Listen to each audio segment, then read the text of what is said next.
विदेश्वर संहिता अध्याय 4। सुत जी कहते हैं मुनीश्वरों। सूत जी कहते हैं मुनीश्वरों।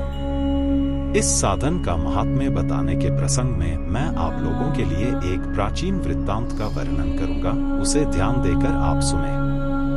पहले की बात है, पराशर मुनि के पुत्र मेरे गुरु व्यास देव जी सरस्वती नदी के सुंदर तट पर तपस्या कर रहे थे।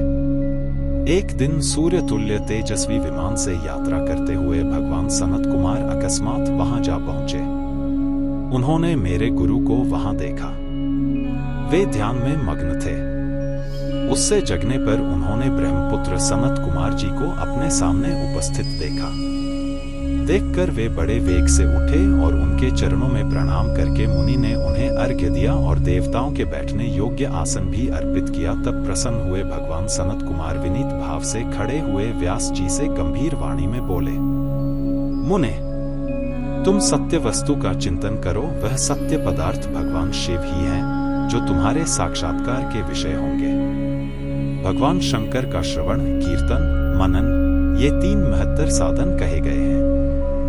ये तीनों ही वेद सम्मत हैं। पूर्वकाल में दूसरे साधनों के संभ्रम में पड़कर घूमता घामता चंद्राचल पर जा पहुंचा और वहां तपस्या करने लगा।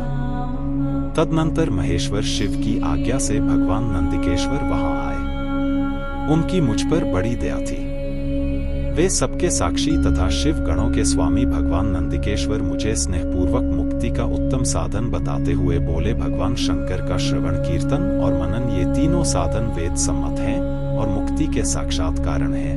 यह बात स्वयं भगवान शिव ने मुझसे कही है। आत ब्रह्मण, तुम श्रवण आदि तीनों साधनों का अनुष्ठान करो। व्यास जी से बारंबार ऐसा कहकर अनुगामियों सहित ब्रह्मपुत्र सनत कुमार परम सुंदर ब्रह्मधाम को चले गए।